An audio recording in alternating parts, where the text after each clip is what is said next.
Welcome to TruPowur, home of the most powerful marketing tools, training, and technology on planet Earth. Get ready to earn, enjoy, and experience more than you ever dreamed was possible.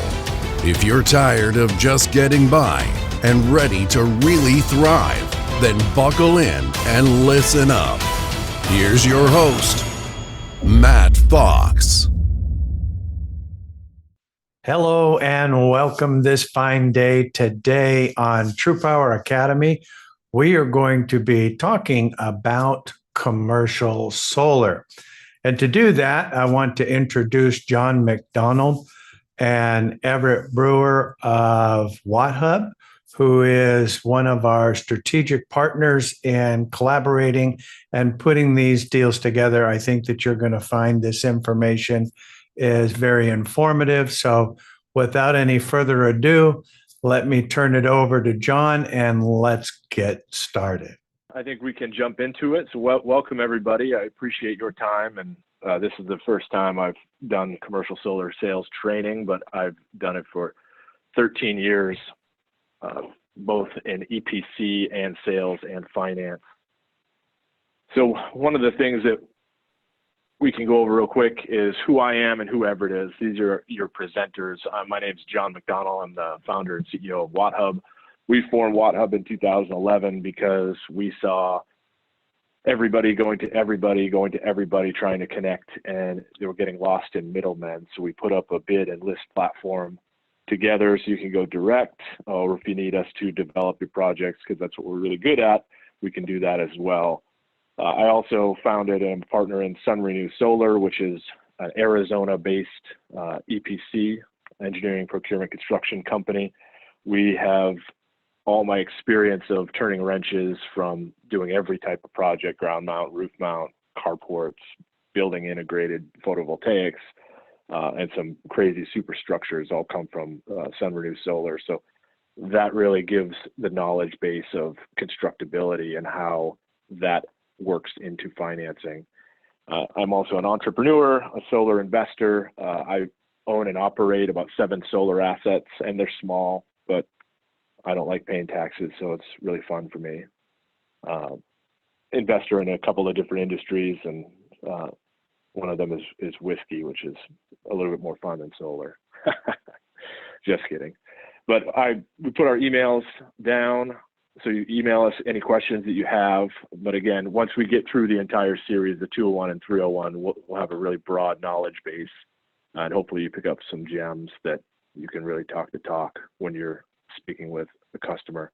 Everett Brewer, a partner in WattHub, he helped co-found it back in 2011. I'll let him talk about his experience and how it pertains to commercial solar. Yeah, absolutely. I appreciate your guys' time and yeah, a little about myself. So I'm originally from Arizona. My background actually comes from industrial and commercial construction. So I used to build fabrication buildings for Intel and Motorola. I also did the addition on Caesar's Palace and also built the Wynn Casino. And so with that construction experience, it's allowed me to liaison over into the energy space with renewable energy and allowed me to get on this space with John. Which I'm appreciative for. I also am the founder of Stores Power, so we're on the energy storage side, very familiar with the battery storage from microgrid to utility scale projects all the way down to the residential area. And then of course, we're heavily involved in the automation control side of the business as well, that really layers on in all levels of renewable energy, from PV to ESS to utility grade services all the way down to the end. So what allows us between combined experiences, we can really touch on a lot of different categories throughout this renewable energy industry and really support from many different facets of education and true application. Go ahead, John. All right, so who the heck is WattHub? So like I said, we built this to go direct because there was a lot of middlemen and brokers, and brokers are great when they add value, but when they don't, that's when you get caught doing commercial deal and paying 7 different people. It's a similar situation of residential referral fees and so forth. So we built a platform. It's a a direct platform. You list a project and the bidder puts a bid. It's reverse auction based. So obviously we want the lowest EPC cost possible so we get the best deal from the customer and so forth. So we built that. We put that together in 2011. We went through multiple website iterations, but all through that, a lot of people said, commercial is really complicated. There's a lot of facets to it. I need to make sure my underwriting is correct, my analysis is correct, my proposal is correct. And so we've been taking over and doing a lot of development for residential sales organizations, channel partners, and even other EPCs that focus on residential. All we've done is commercial, so this is all we know. We've consulted on large scale, utility 100 megawatt project, but really our sweet spot is between 50 kilowatts and a megawatt. We do a lot of those projects. The higher the project, the easier it is to finance actually, but where we found success is putting together 50, 100, 150, 500 kilowatt projects and financing them through third parties, accredited investors, PPA companies, and making sure everything goes smoothly. So one of the things we wanted to do today is introduce you to Chris. Chris Leonard is the account manager, and so he is your first line of contact. So he is the guy that puts it all together and makes this wheel turn. So if you have questions, if you have needs, if you have any project questions, he can filter you to the right people. So Chris, are you unmuted? Yeah. All right. Yep. Introduce yourself and let everybody know what you do. Awesome. Hey guys, appreciate everybody jumping on. John Everett, great introduction there. Super excited to chat with you guys. I'm the account manager for WattHub. I'll be your main point of contact, like John said. My job is to help you with your needs on your commercial projects, whether that's helping you connect you with financing, engineering, installers in states where maybe you're not an installer, connect you with manufacturers, distributors. We can also help you develop a commercial project. Basically, what that means is get proposals, designs for these clients. We also can help sell these clients with you. And so my job is to help you be successful with your commercial projects. And I work pretty hard to make sure you guys and your clients are taken care of. And I'll be reaching out to you most likely every month to see how you're doing and see what we can do to help you. Thanks, guys. Excellent. A little bit more about our expertise and background is Everett. You can talk about this. He's got the experience in the energy efficiency, controls, battery. He's the technology wizard behind WattHub. So go ahead. Yeah, absolutely. And just kind of preference this slide here is, 80% of a commercial project is development and underwriting. Underwriting we're going to get into in future trainings, but 80% of our job is really focused there. And to really understand how to properly develop a project, you really got to understand the different aspects of technologies, different aspects of goals and alignment with the customer, and different aspects with funding vehicles that can help support those goals of that end client. And so we're very proficient in these areas. And of course, there's many different options within these different categories of business. The utility scale projects are going to be different than governmental.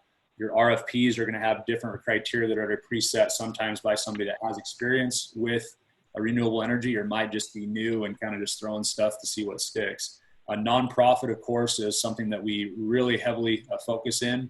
As many of you guys may know, 70% of the projects we do nationally are in that nonprofit category, which we'll reference future in the slide. We also are proficient in grant underwriting. That can come all the way down from Department of Energy for tribal entities down into the REAP grants and so on and so forth. And that really comes down to an expertise of understanding how to manipulate and understand the language from a governmental or third-party entity, and able to speak that communication and make sure that the project can fit those alignment and goals and have the least path of resistance to qualify for those grant processes. Of course, commercial industrial, a big piece that actually enables our industry to move is the tax equity aspect, especially when it comes to a nonprofit entity or a non-taxable entity that drives our business. And then of course, energy efficiency, is a major piece. One of the major goals that we reference here is reduce before you produce. As many of you know, energy efficiency in the commercial space is about half the cost reducing a watt than producing a watt. And in many markets across America where commercial rate schedules are very different, that cost reduction is very key on actually getting that project to move forward, where it can pencil and can meet the financial goals of the client in association with certain financing options. And we also specialize in building management systems, artificial intelligence, and IoT. So our ability to control a building's energy load is very important in comparison to just trying to be reactive to it. The predictive aspect allows us to really kill demand charges and be more effective. And then of course, energy storage is a major piece of that in the case that it pencils. And we'll do future trainings on energy storage and where that does and does not apply and why it can be a benefit and sometimes it can be a detriment. We see a lot of folks that are just throwing energy storage on every installation, but reality is that that's actually hurting the model instead of supporting it. So the overall experience from us throughout the USA, where our entire footprint here is, we've got 25 years plus of experience amongst all of our team members in this position to really look at these projects holistically and find the right cocktail of services and products and technologies to make sure that it fits the financial thresholds and financial goals of the client. And our ultimate goal here at WattHub, in addition with Chris as an account manager and John and I being on the development side, is that our goal is to obviously educate you guys, and all ships rise with the tide. Nothing makes it easier and more enjoyable as we start building these relationships than being able to come through here, showing you the reason why we're offering a certain way it is, and then moving over to a position where you guys can then duplicate that information as you move forward. So with over 13 years of experience, we've actually seen over $1 billion of projects that's processed through WattHub. So we're proud of that. And to say we did that by ourselves would be a lie. We've got a lot of great collaboration with a lot of great minds in those positions. We've also, we have over 3,800 channel partners nationally that use WattHub in some way, shape, or form, whether that's filling the gaps of where there's a process of fulfilling an entire project that they're not proficient in, to supporting a full turnkey installation in those regards. So we're happy to actually take that experience and continue that to grow. We've personally installed over 400 megawatts of projects in this position. You know, the tech platform is called Clean Connectivity. This world grows and ever changes every single day. And so our ability to take this ever-changing market is allowing for all those manufacturers with top technologies, all the proper EPCs, the 2,300 EPC partners that we have inside of our platform that come with many different facets of experience, the different financing options that are ever changing and progressing. These are the things that we can actually go and you guys can leverage our expertise and our relationships through that connected every platform through WattHub. Our finance options, we have over 21 different underwriting types and multiple terms within. And that gets very strategic on making sure you're finding the right vehicle for the client. Unlike residential, where there's just off the shelf 20 and 25-year terms at 299, very simple off the shelf, financing is very custom in our world. It doesn't come down to just running a basic credit check. You've got to go through additional underwriting options. And sometimes those underwriting can happen within a couple weeks. Sometimes it can happen within 90 days, sometimes longer than that, depending on certain jurisdictions. So our experience in financial underwriting and expertise really helps in association with all the legal documents that are associated. Each state is different in the commercial world. So really able to leverage our, just the legal aspect and agreement aspects is very, very important as well. And then, you know, one's really important here on the commercial, where your commercial sales arm. We're here to literally align right there with you. As Chris referenced to you, we're happy to jump on these calls with you and help present these type of projects, especially as you guys are getting into new territory potentially, or new underwriting options, or more new design aspects, newer technologies that help support the electric bill savings for those clients. So don't be afraid to call on us to where we can sit side by side, locked arm, and go through there and tackle these commercial projects together. All right, so course outline, we're going to go through this pretty quickly. What we're going to talk about today is avoided cost of energy, production modeling, commercial solar design, EPC vetting, working with a board versus a homeowner, and wrap it up with sales confidence.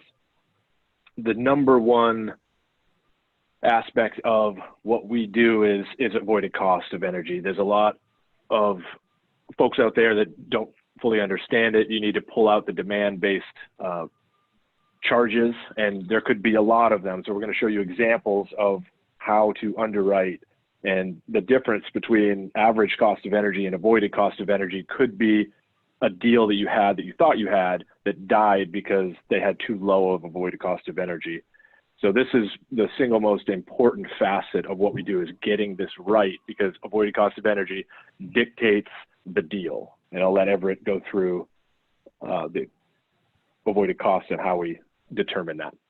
Absolutely. So in this situation, as John references, avoided cost drives our industry, that industry being commercial, industrial, utility scale, all the way up to the very top. And where these facets really come into is unlike residential rate schedules are fairly simple for the most part in most markets. You simply have a cost of energy, a cost per kilowatt hour. There might be a time of use aspect associated, but it's still a cost per kilowatt hour and when that's being generated. And then also, your basic billing and statement fees. And so when we go to do a residential installation, we can go through and produce 100% of their kilowatt hours and offset 92 to 100% of their actual bill. They might just have maybe a basic statement fee at the end of the day. So that's where the conveniences come in on a residential statement over the fact of commercial. Where commercial has additional facets and aspect, as you can see as an example of a statement here from an Arizona utility. As you can see, you've got fixed charges. Fixed charges for commercial billing, do not change post-solar. So that's what we call a non-bypassable charge in our industry. The next set of charges are demand-based charges. So these are positions to where they either have for peak usage for that month. So a quick example, a utility company looks at the energy usage in 15-minute intervals of time. And the highest peak usage in any 15-minute period for that billing section actually dictates the kilowatts of usage needed in that peak, which turns into a surcharge. Now, those surcharges demand can be on a time of use demand aspect, or it can be a singular demand aspect. But where solar can and cannot do is really dictated based off of when those spikes are happening and how they're using that energy, and whether or not solar can or cannot reduce those costs. Then you actually have one thing. Go ahead. Oh, one thing I want to jump in and just point out is some rate plans across the country have line items like environmental benefit surcharge and federal transmission of ancillary services. You'd never know they were demand-based. So that's where, that's 15% of the energy bill just in those two line items alone, and having them demand-based. So you have to take them out of the underwriting equation, which severely changes avoided cost. So knowing all of this and having the right software and tools to dial in avoided costs is it's important. Absolutely. Yeah, and in addition to there is that what the term avoided cost simply means is that what part of the bill can we avoid by going solar and what part can we? So an example of this statement right here, after running a development in this position, even though we're offsetting 100% of their kilowatt hour usage for the day and for the year, what happens is that we actually only touch 63% of their bill. So their avoided cost, if you looked at just simple numbers, if you looked at a 10-cent kilowatt hour overall price per the entire statement, then what happens is that you can only avoid 6.3 cents, meaning as a utility company is still going to get their 3.3 cents a kilowatt hour in those additional auxiliary services charges, the transmission delivery, the demand charges, and statement fees. So that does vary in that aspect and where that comes in. A quick example, there's actually two projects down in Southern California. And what we identified is that it's not only the fact of how they use their power as when they use their power. And what we identified is that the avoided cost of one of those clients was only 3.4 cents because they use very high spikes of energy at night where solar cannot offset those big spikes and how they ran their facility. The other client, their avoided cost is around 7 cents. And considering the cost of build for that rooftop and that rooftop plus canopy installation, their payback periods were 13 and 17 years. It was actually not a good project for them to look at renewable overall. Maybe the suggestion would be is just going and looking at maybe some energy efficiency reductions from LED, more efficient HVAC units, etc. So we did our best to try to educate that client and saying is like, hey, solar is not the right fit for you in this regard because it's just not a good investment. Now we found out that about 4 months later, about 6 months later, we had a partner call us and said, got to know who WattHub is, and then what he says, like, wait a minute, I actually know who you are. I installed 2 projects you couldn't do. And I said, you know what? I'm one to always find ways to learn and do better. Please enlighten me. How did you move forward with those projects? So I identified that they were those 2 projects, and the price per watt they sold those clients at were much higher. And I said, well, this is the background. This is why we didn't move forward. Well, unfortunately, there's consumer protection laws out there that's fortunate for the end user.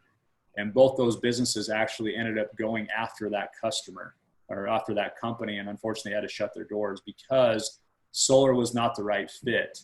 And the approach they had taken is they didn't account for avoided costs. They accounted more of a residential approach to where, oh yeah, we're going to avoid your entire utility bill. Solar is going to be great. Made them look like a spreadsheet millionaire. And so how we actually make sure the accuracy of that happens is many of your markets, you guys in California being one of them, there's available information called interval data. So this actually gives us, the spreadsheet in the background here is actually an example set of it.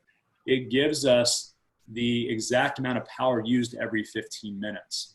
So it allows us to know if that solar bell curve or that battery discharge aligns perfectly with when those big spikes of energy are, or what that spike was in the middle of the day and then what their running watts are at night. So these are things that come into effect on developing these projects, on getting a very strategic and accurate plan and according to finding the best solution for that customer.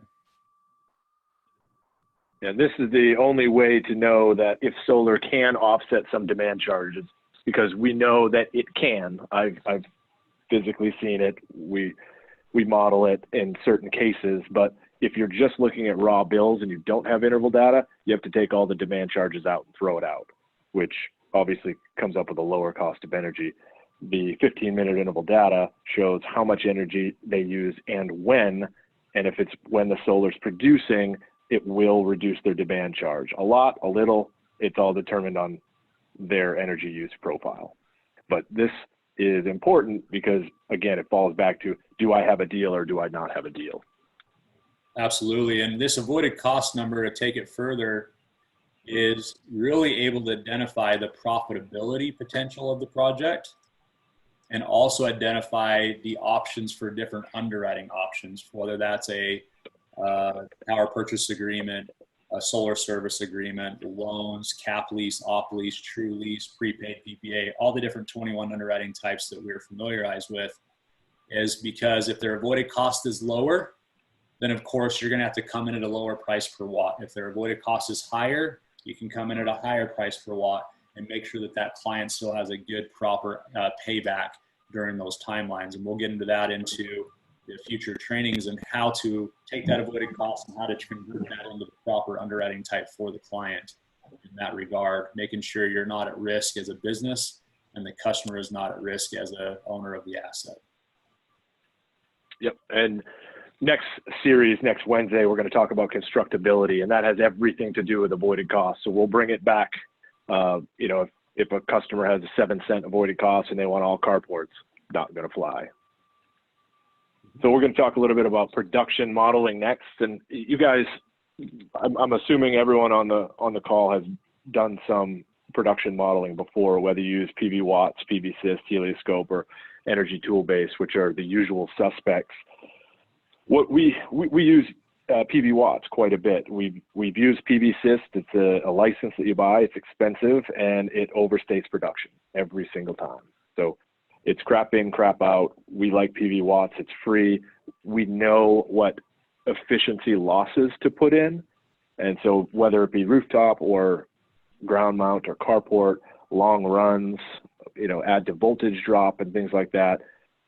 So every couple hundred feet, there's, 0.2% of voltage drop unless you oversize conductors and, change up the engineering.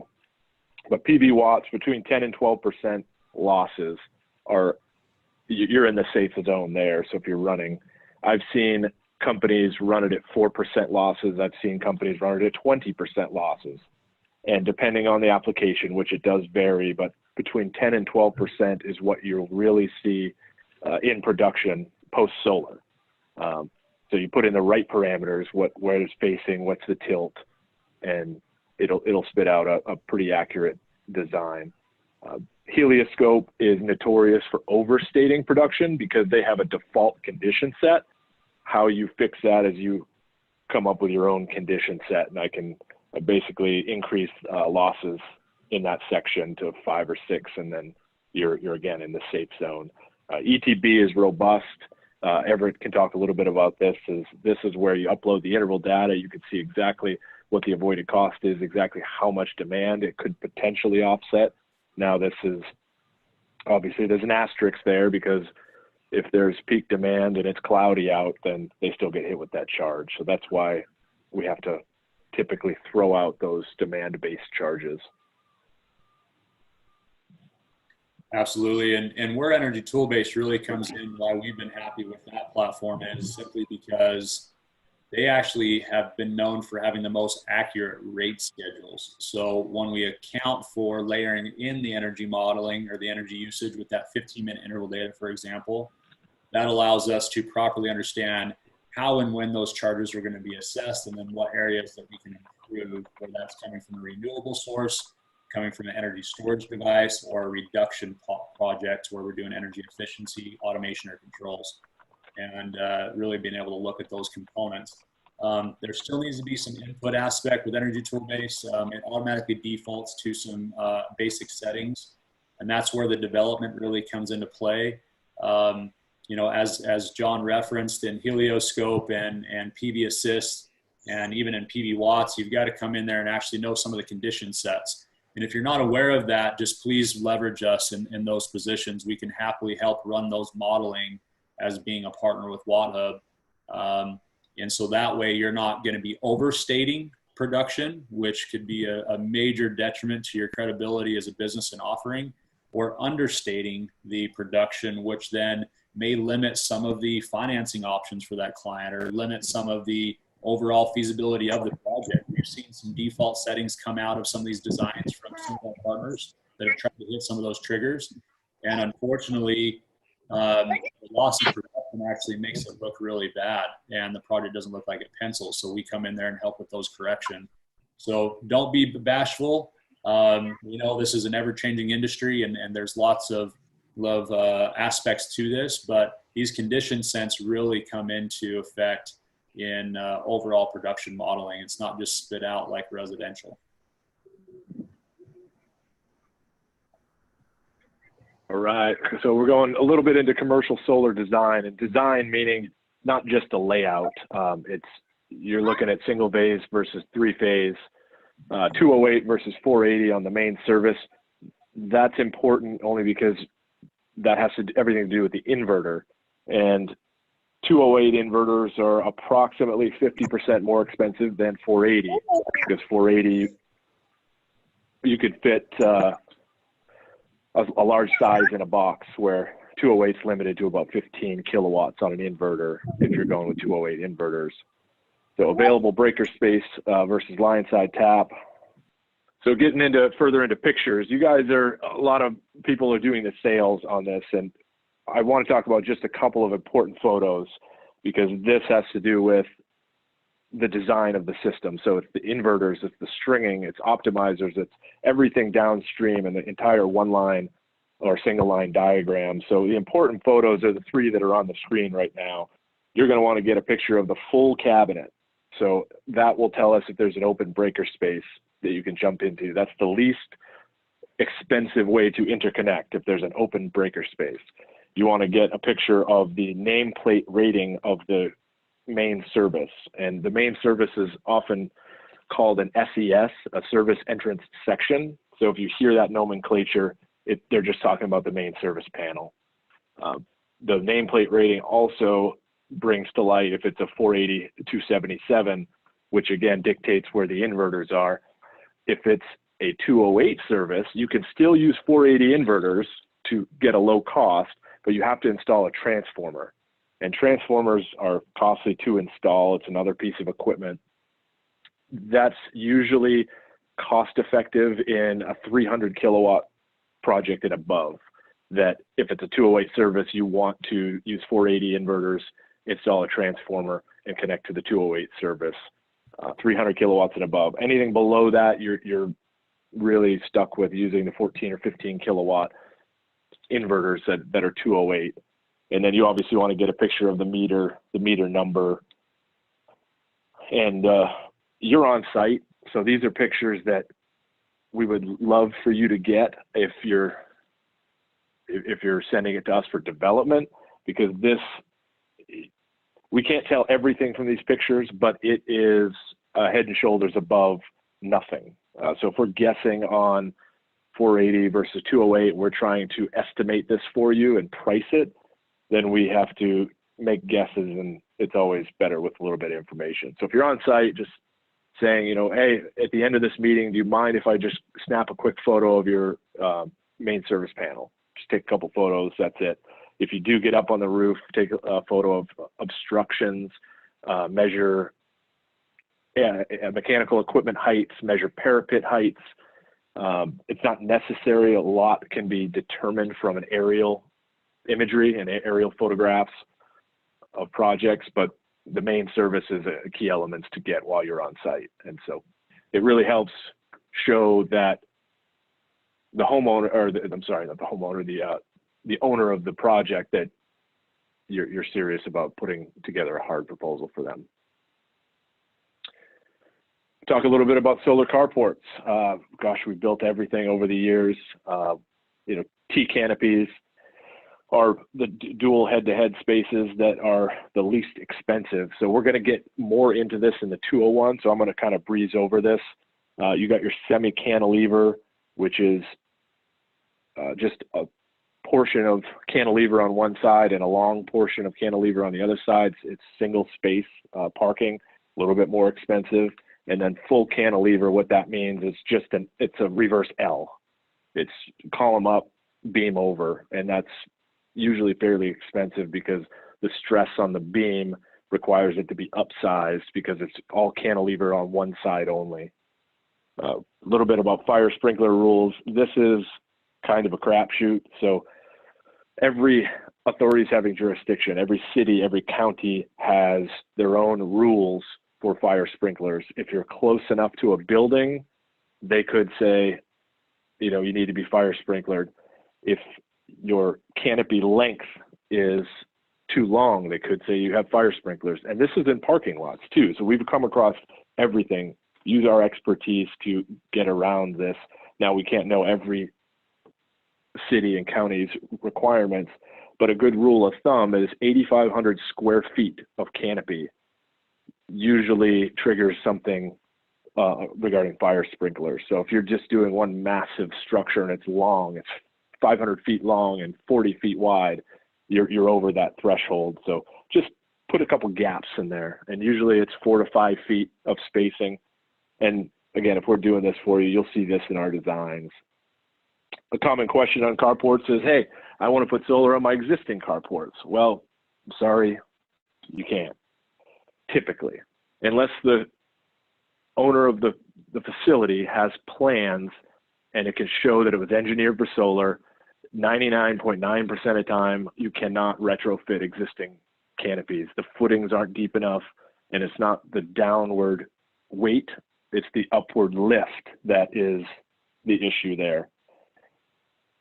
So steel fab lead times, assuming you get a contract, assuming EPC is in place, EPC says, let's go, and gives notice to proceed to the steel guy, 3 to 4 weeks to fabricate the steel and get it on site. So there's a month time that we're going to talk about in 201 in terms of expectation setting with clients and schedule, because you want to sound like you know exactly what you're doing in commercial. And then the general cost of solar carports, they're on the west, so California, Arizona, New Mexico, Colorado, you're going to see it be a little bit cheaper. Once you get into the snow loads of like northern Colorado and New England and so forth, you're going to see a lot more expense in the steel category. We've seen them as low as 40 cents on a typical 300 kilowatt project, up to about 80 cents a watt is an adder. So it's a big jump if looking for carports.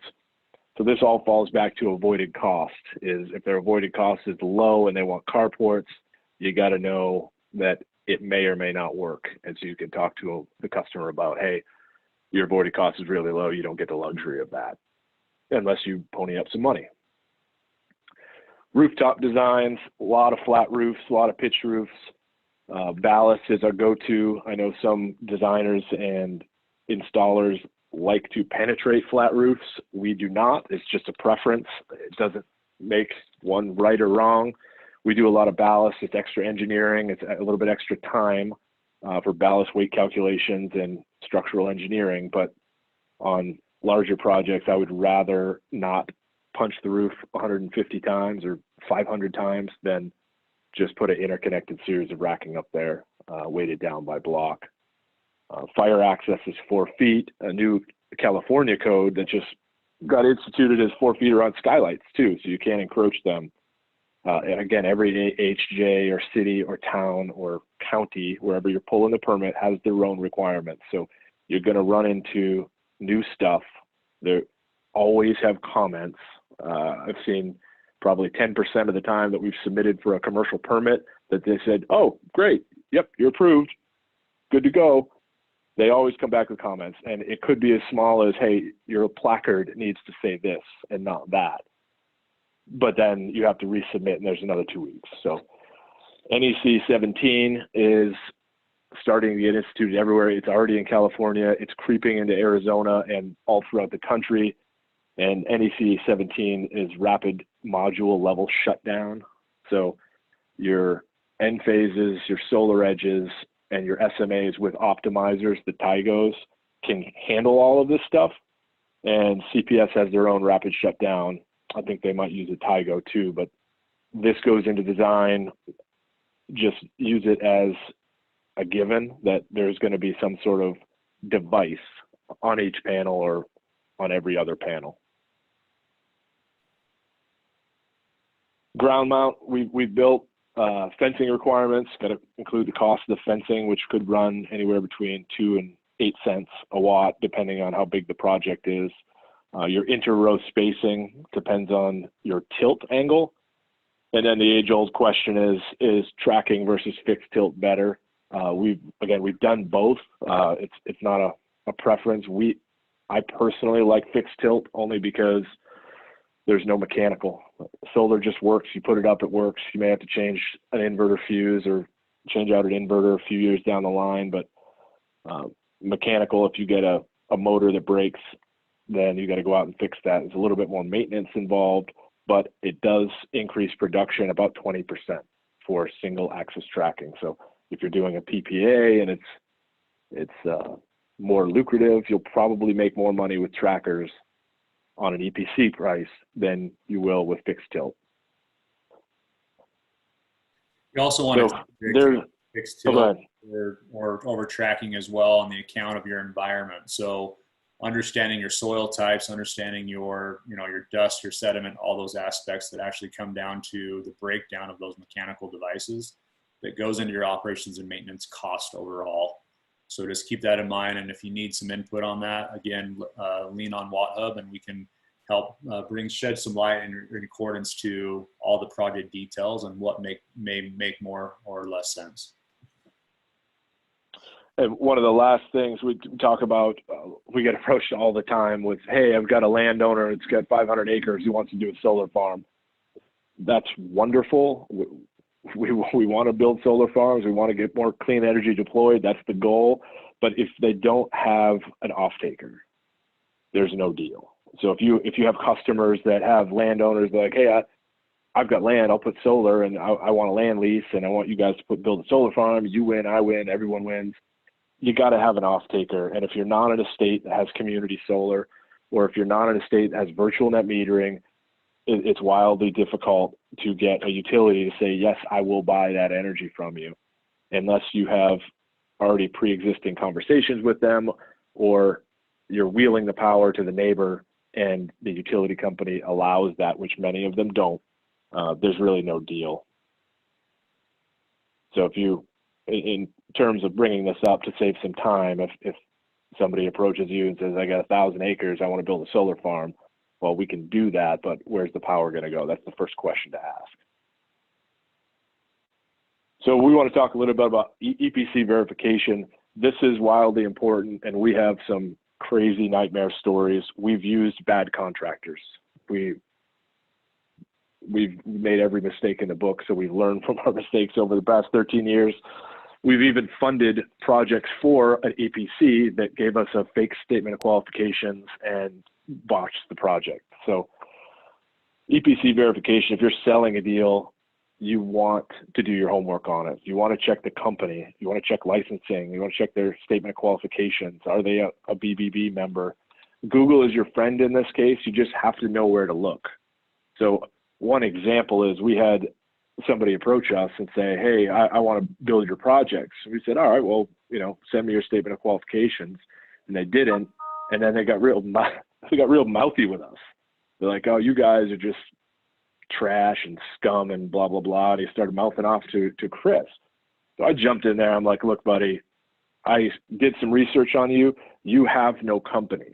It was not registered in California, and the Colorado company was expired. So he had no company.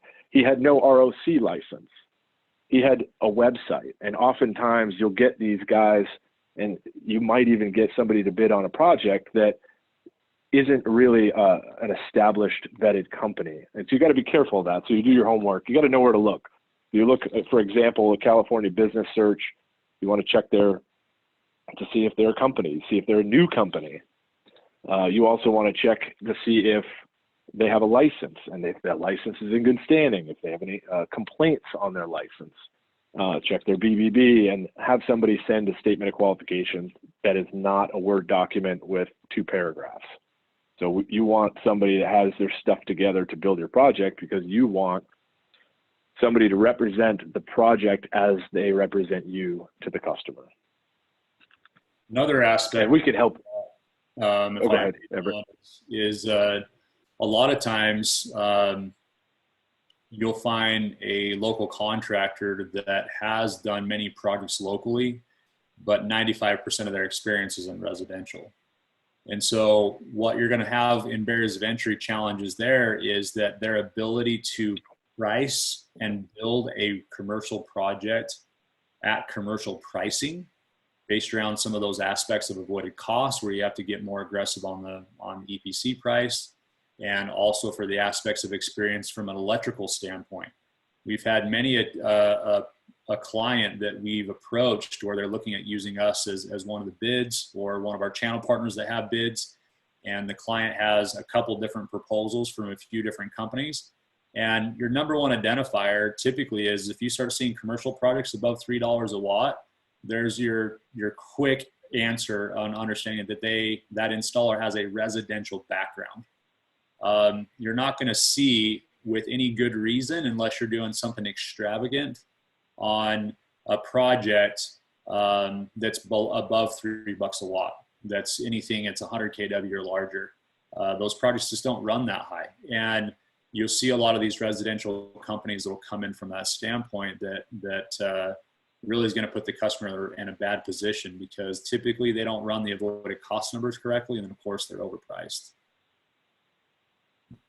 If we could help you with this, if you say, hey, I've got this project and I want to use this installer, we run some research on them. It takes me 10 minutes to do that, and we'll find out. Really, the answer is, do they hold their ROC license as they hold their word, as it is their bond?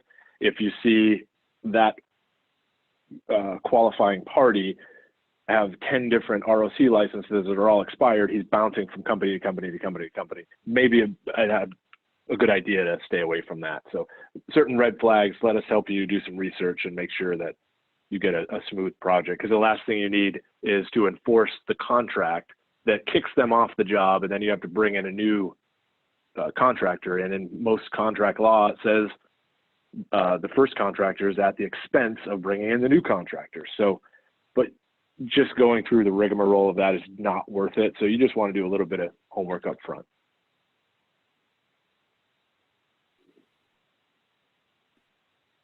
Yeah. Now, Everett, do you want to jump in? Absolutely. So this is where the fun part, we'll call it that for purposes of this meeting, comes into play. So working with a board versus a homeowner, nothing's better than sitting down at the kitchen table from a residential standpoint and working with both decision makers, which is where 80% of their decisions are made, is at that kitchen table. And being able to take a project from A to Z, sign contracts, schedule site audit, approved financing. In the real world of commercial, that doesn't exist.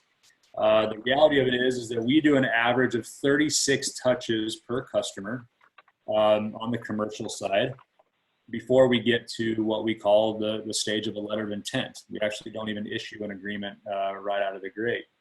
An example is that we had a client that was a large church, and within that church, their board decision took 9 months for them to make that decision. Because of that, they had a general board, they had a finance board, they had an executive board, and then they also had their CPAs and accountants on the back end addition. So welcome to our world of multi-hand processes. So one of the things to set some expectations of is when you look at getting into the commercial industry, if you're not already, and looking at the different profitability aspects of that, you need to account realistically for that additional maintenance and time of hand-holding that relationship through those different points of execution.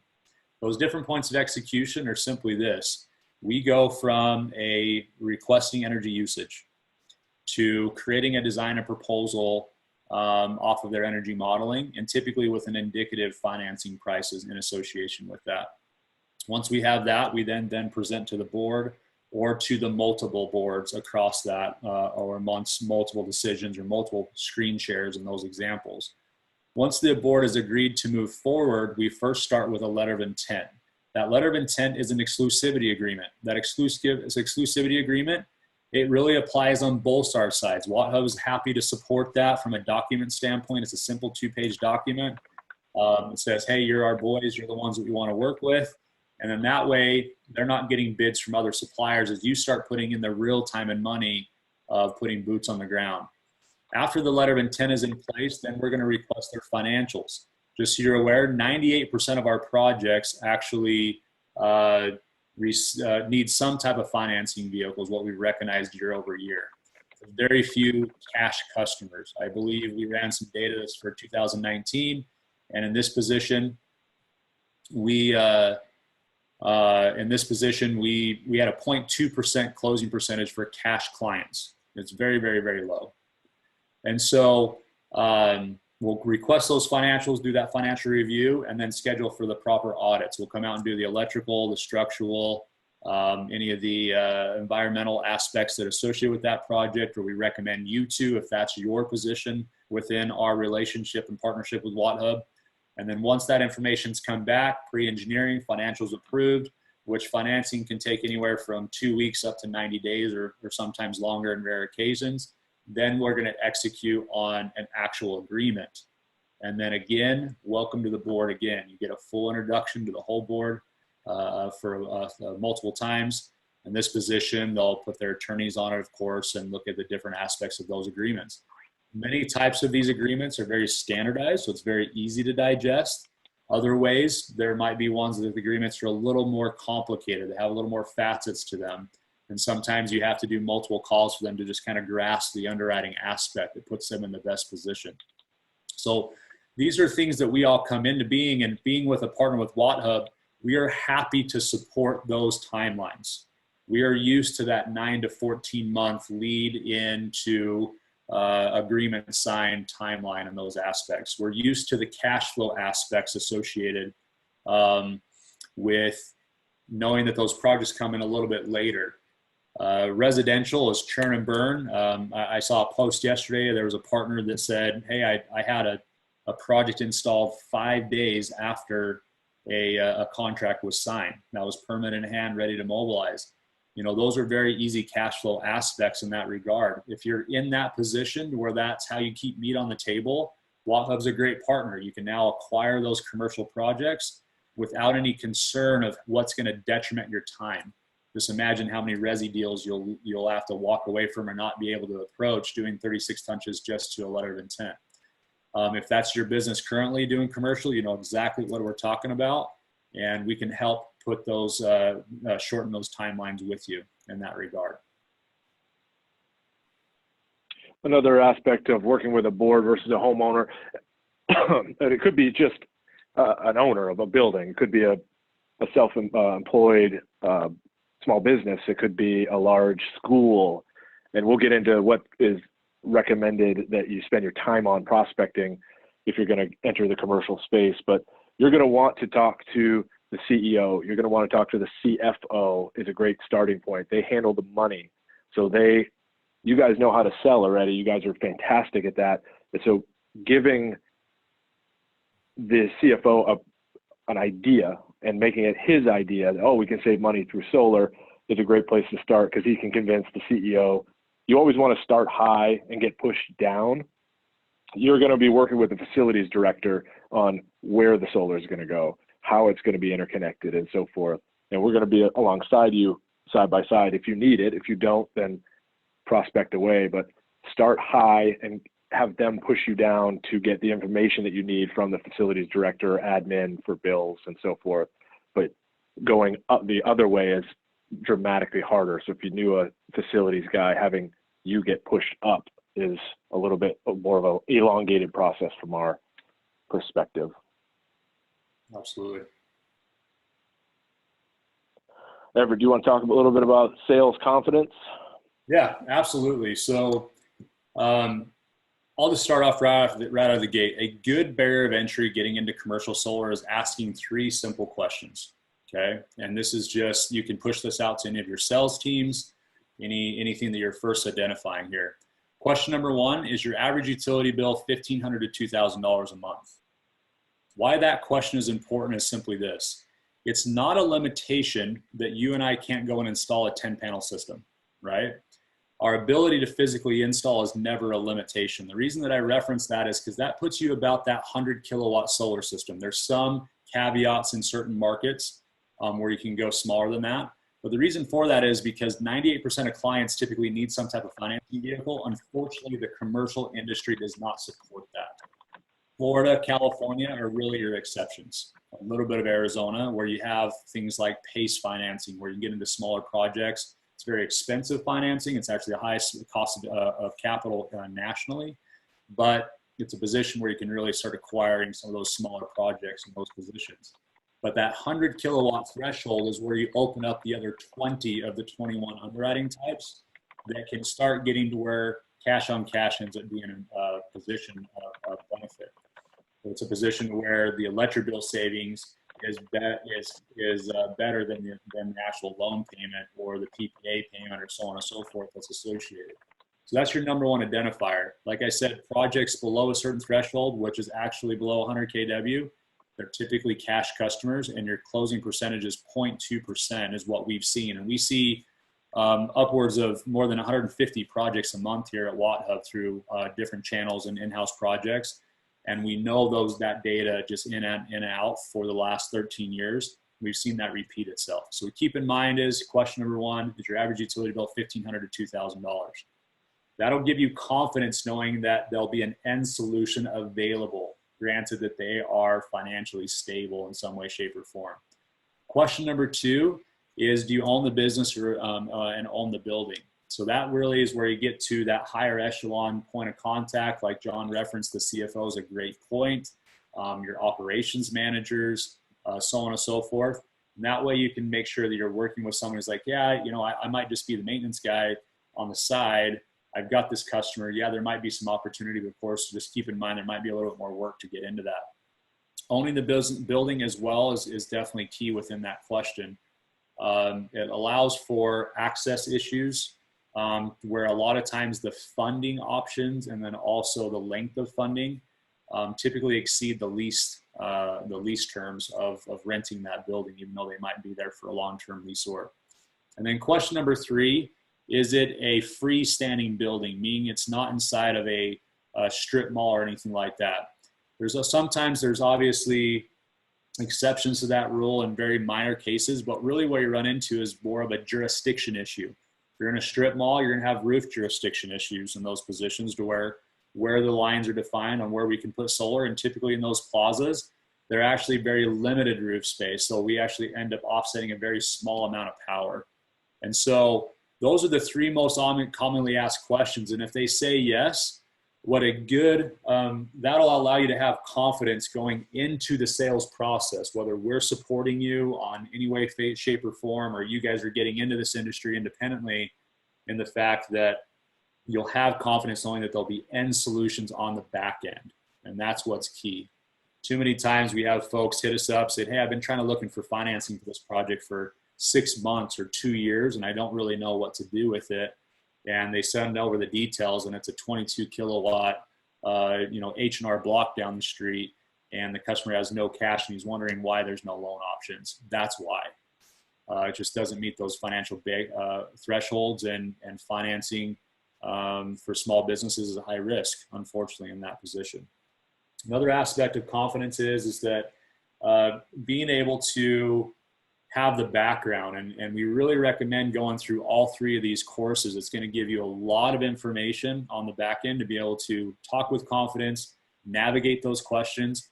In the commercial industry, it's a discovery process. There's no out of the box, off the shelf option. It's really, hey, I ask this question. If they say yes or no, it takes to the left or the right. And being able to navigate that through these 3 trainings is what our goal is, to enable you guys to be able to push through those questions and concerns there.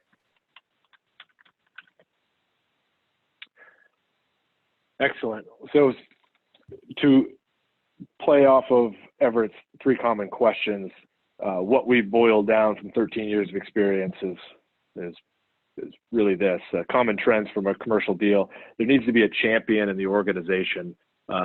Hopefully that's a CEO, CFO, or somebody in a C-level position, but it doesn't need to be. We've gotten deals done where the facilities guy or the facilities gal is the champion. Energy managers for schools, big districts, they have that position in place to approach. They're a great person to approach. The project needs to financially pencil, and what that means is this payment from whatever financing you're doing, which about 95% of commercial is financed some way, and there's a lot of different ways, but it needs to save the customer money. No financing company will do a deal that doesn't save them money. It increases what we call default risk.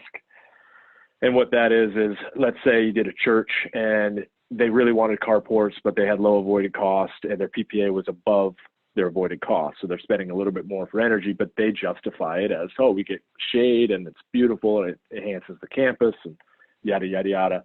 5 years later, there's a whole different regime of a board and they say, why are we paying more for energy? Let's cut that out. So there's your default risk. So the project needs to save money and the price needs to correlate to the avoided cost, which we spoke about. Customer financials, we do all the credit underwriting. We have a Moody's Risk Calc license. So we get balance sheets, so 2 years of balance sheets and 3 years of audited financial statements. So profit and loss statements are fine. You send that to us, we look at them, we can tell if the project is investment grade. So you might have heard that term in commercial, you may have not. Essentially what it goes off of is Moody's rating. So Baa3 is the bottom rung of investment grade, and it goes all the way up to AAA, which is the US government. Most cities, most towns, most school districts, they're going to be in the A1, A2, A3, which is the middle, and most churches are going to be at the bottom, so Baa3 or Baa2 on their financials. Typically what we've seen is churches and nonprofit religious organizations in general, They are very good stewards of money, so they have good balance sheets, have a lot of equity in the building. And I've only DQ'd, I think, 2 or 3 churches in general on financials alone, not so much price, in 13 years. So churches are good. Customer needs confidence. They need confidence that you have the ability to get this done. And it takes a team. Don't be shy and say, yes, we do everything in-house. We have all the employees. We do everything. If you're going to use a different EPC, let them know that. And just say, look, we have a couple of different EPCs that we use depending on their availability, but they're all vetted, they're all quality, and we oversee them throughout the entire project and hold your hand. They need confidence that you're going to be able to do your job, and it's okay to bring in a different EPC with a different name as long as you're upfront about it. What we do, because we're a developer, we don't have a license in every state across the country.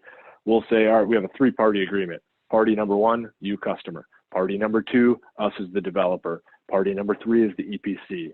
And we're happy to share that agreement with you to get these things signed and get your name inside the contract. Oh, jumping. So knowledge is power. When you see a deal, it's extraordinarily complicated. Let's say it's a gas station and there's no room to put solar. The canopies in gas stations, 99% will not handle solar in terms of weight for structural. So things like that. If it gets really complicated, if they want superstructures and their avoided cost is really low, we're in this business to not only help you be successful, but we also need to save your time, because your time is valuable. You make money, you put food on the table for your families. And if you cannot put 6 months of your life into working a commercial project because it just doesn't work from the beginning, we will help you identify that. And has there been a deal done that we said, no, it's not a deal? Yes, there has. And that's unfortunate, but we've saved people years of their lives because we're like, hey, this is just not going to work, or it's just, you're going to put in a year and for a low probability deal. So higher price is low probability, knowing when to walk away. We can help guide you. Not everybody takes our advice, but that's okay. We want you guys to be successful. Double-digit avoided cost is kind of a benchmark. If they have above 10 cents, so 10.1 cents, 12, 15, 18 cents, we've seen as high as 30 cents, but that's usually on very small commercial projects, which are the more difficult to fund. If you're got a big, massive mega church or a school district and they have a 9-cent avoided cost, we could probably get that done. So a PPA or some sort of financing that has, 8.5 cents or less with a lower escalator than the utility. So that's a couple things to be aware of. High probability projects. Keep in mind, this is for PPAs, and we're going to talk about financing in 301. But high probability projects are the mush market. So municipalities, universities, schools, churches, hospitals, they have investment grade credit.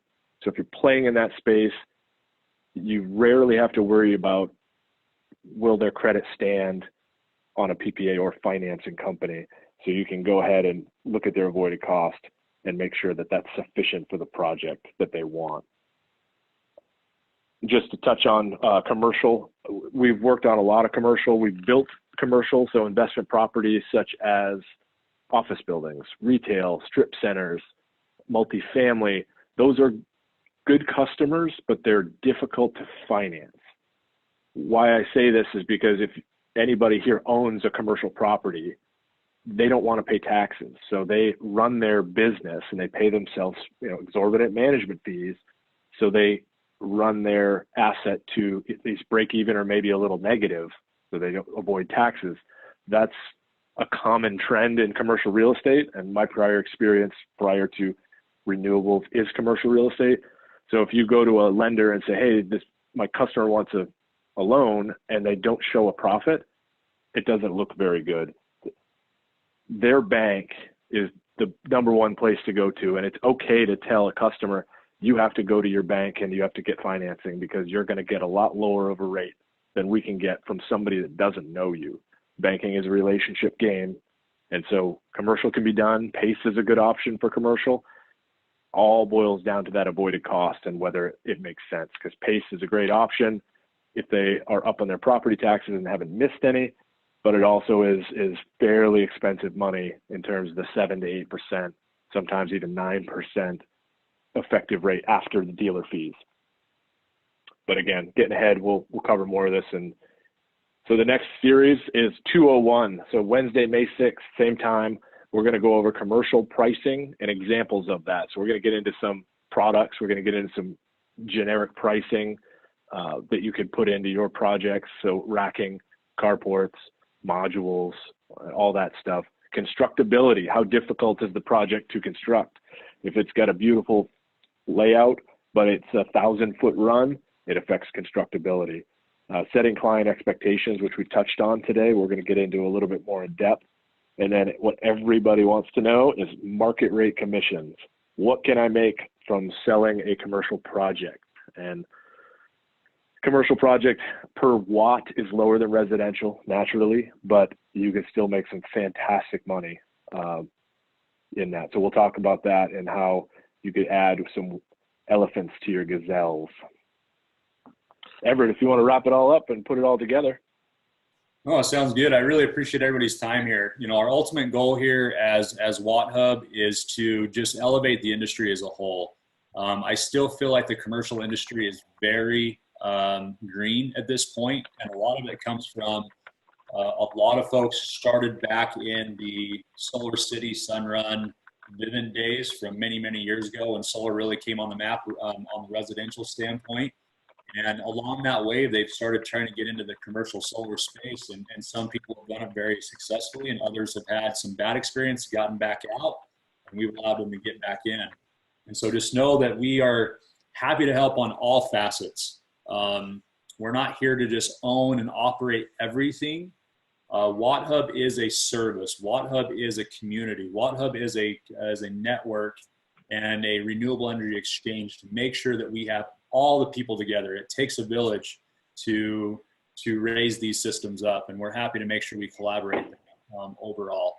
So again, thank you for all your time. We cover nationwide, so there's no gaps. And if you got anything fun internationally, we'll take a look at it too. So enjoy the rest of your evening. Stay safe. Thank you for all your time. Thank you, John and Everett, for all of that valuable information. And like always, I hope that you found value in what we covered today to give you some of those talking points to talk with your customers. We're going to be going deeper into more on the weeks to come. So be sure to come back and follow up with us on future training. So as always, you don't have to go home, but you can stay here. So have fun storming the castle. Bye now.